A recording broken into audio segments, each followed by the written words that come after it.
So this is a game we played last night that ended up being a 4 versus 1 at the end, with us being the 4 and this guy Mayor Too Nice being the 1, who surprisingly took us all out.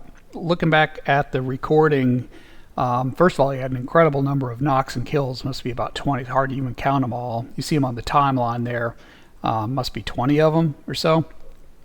Anyway, and he did not get much help from his teammates. His teammates were horrible. We encountered that team early in the game when we landed in Mega City. They were there too. And of his 3 teammates, we took down 2 of them, Sammy and I did. And some other team took out the 3rd one. Throughout the game, he ended up reviving them, but it doesn't look like he got any help from his teammates at all. They were just a drag on his time more than anything. So he ran around the map. It was basically him versus squads, and he did amazingly well. Not saying he cheated. I suspect maybe he cheated, but I don't have clear evidence that he cheated. But anyway, so I'll show you that earlier fight in Mega City, that first time we encountered him and his team, and then I'll show you the end fight that we had against him, how he won, maybe some things we could have done differently. He's not really doing anything extraordinary. Like I say, I don't. He seems about as good as us. His aim doesn't seem to be magical. His movement is pretty good, but not crazy good. You don't feel like you're watching some mega player. Now this is the point we start taking down his teammates. Watch B-Tone 1986 down in the lower left, and watch his health go down to 0. There we go. And I'll switch over to that. I'll show you that. Here he is. Here's B-Tone running around, and that's me. Took him out. Actually, probably thought he was a bot. Honestly, he's pretty easy to take down. Here's another teammate. Here's Markham, and Sammy and I are going to take out Markham. He's going to get some good hits on me, and I'm going to run and hide and then sneak up behind him. But again, I mean, if you look at the time bar there, this guy didn't do anything. He got knocked twice, and it looks like he knocked one person at some point during the match. There I am. He's shooting at me. Sammy's shooting at him. I ran around. I jumped in that bathroom. I'm to the left. I'm just to the left. I just snuck up behind him. I took him down. So Sammy and I got this guy. And then a little later on, so we just killed half of his team. A little later on, you'll see that Big John 3188 or whatever goes down to somebody else. Somebody on another team takes him out. He does a good job at getting away from this fight here that he was not doing well in. Uses some of the shield bubbles pretty effectively, I guess, assuming somebody's behind him. Heals up a little bit. And I think this is about the point Big John, yeah, there goes Big John. He was taken out by some different team, wasn't us. We're still in Mega City. We're fighting it out, and we're, at this point, losing to some team. Obviously not his. But we end up getting taken down, everybody except for Brian. And then you'll see, I think you'll remember it when you see it. Brian driving away in a car with our cards. And guess who's shooting at us as we're driving away? You'll see that in a minute. He gets this guy down here just barely. Almost surprised he was able to do that. Again, can't really totally say he was cheating. I don't think, maybe not, maybe so. I don't know, not conclusive. This guy here didn't even put up a fight, he's just running. But, like you see this guy, Mayor Too Nice, his accuracy isn't totally great. He missed his share of shots there.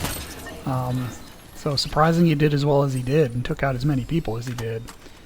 Who knows? I mean, maybe this was a once-in-a-lifetime game for him, and he'll never be able to match what he did. But anyway, he did well, considering it doesn't seem like his gameplay was all that extraordinary. I did try to look him up on Raz Tracker. I looked up his name, and it doesn't show any statistics for him. This one was weird. He seemed to, so he one-shotted that guy. I maybe just got lucky. If I jumped down there, both of those guys would have turned and focused their attention on me. But and maybe it was just a long series of lucky events for him. But I tried to look up his name on Raz Tracker, and I couldn't. It didn't have any statistics. I couldn't find him as a user, which is an indication possibly of cheating. Here he goes again. He's got this guy close in. This guy gets no shots on him. But anyhow, Raz Tracker had no user by that name that it could find, and that is an indication potentially of cheating because people get banned, so they just create throwaway accounts. They use them once or twice or until they get banned. Now this is weird. So if I turn this much when I was rezzing my team, if I turn that much, my hand would be off the fan. But somehow or another, his hand doesn't leave the fan, even though he's able to turn that to that degree. Very surprising. Anyway, so his useless teammates are coming back now, and they won't help him. There's the middle of the game where on the timeline up on the screen that you see in the middle there, where obviously they're in another fight. I can't view that one because they're too far away from us, and it doesn't capture, it doesn't record that data, or I can't get to it if another team is too far away from us. So that's gonna kind of be a gap in time that I just can't show. Anyway, so he's sliding around, nope, not a care in the world. Then he sees a car leaving. Guess who's in it? He's shooting away. I'll flip over to our perspective, and you see Brian's chicken head sticking out of the top of the car. Alright, I'll jump it all the way to the last battle, and I'll just keep it on his perspective. Those two super slurps that he just got are, or super shields, whatever, that he had just picked up. I think it's a total of 4, 2 for each one, but those are going to save as bacon later on. So here he comes. So it's just 5 people, him and the 4 of us. And there we are. And this is the first battle. Sammy almost takes him out right there with the sword, but he gets away in the first of many escapes that he makes. They were shooting all around him. If we had a few of those bullets hit, it would have been over. And there's one of his mega shields. And look how fast his shield and his health are coming up. And he somehow, at some point in the game, he got that that energy rifle, and he's just tearing into us with it. And then the super slurp stuff, super shield stuff, whatever it is, got him all the way up to full strength. He just took me down. I'm down there with no cover. Just that's, I think, part of the reason why I go down so frequently is I'm fighting in the open.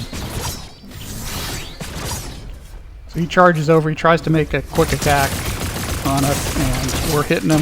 Sammy's hitting him. Sammy almost had him down. And look at this. He gets away. If any of our bullets were shooting at him, if any of our bullets hit, he would have been gone. So another in a series of miraculous escapes.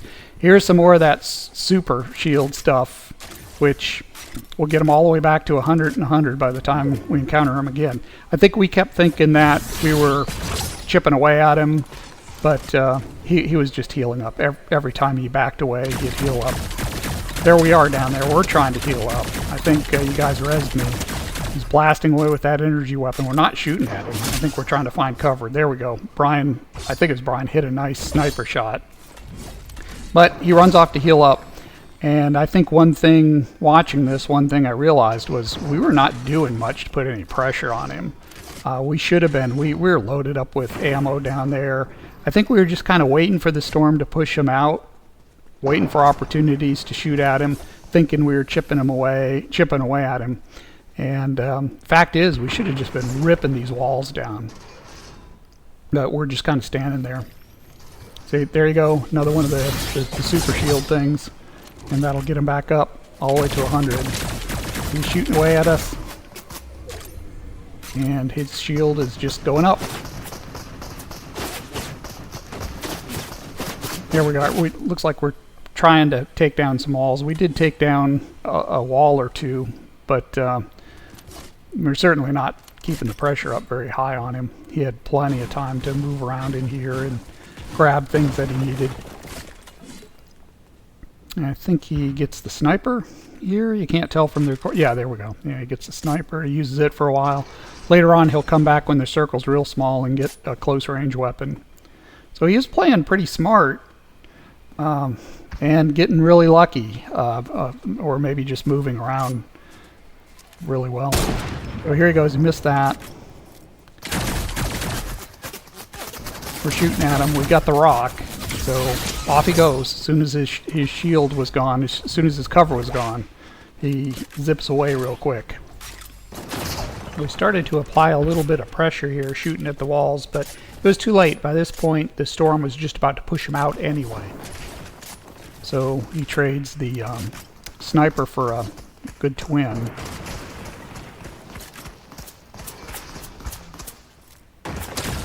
Some more free shots on us with very little pressure on him. There we go, we're shooting now.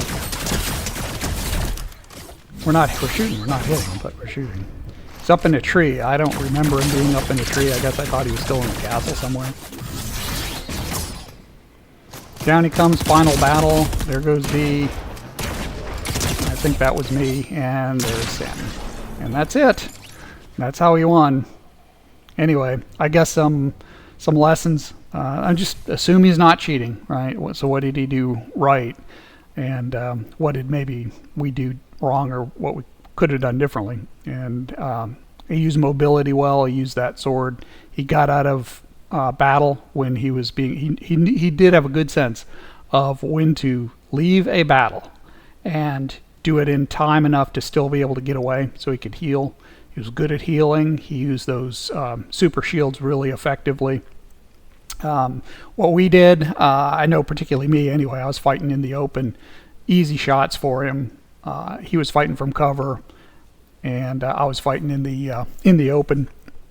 We didn't pressure him much, so we were able to. We just let him move around inside that castle, healing up, grabbing things, switching different weapons. He fought from different locations. He'd move around.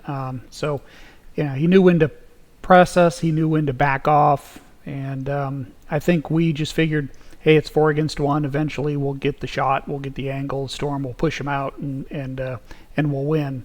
But he never panicked. That worked to his favor as well. I think it also helped that he had high ground almost the whole time. We were playing very passively, and I think he just flat out, in certain cases, got lucky, and those bullets that could have ended the game whizzed by him, and he just kind of lucked out on a couple of occasions.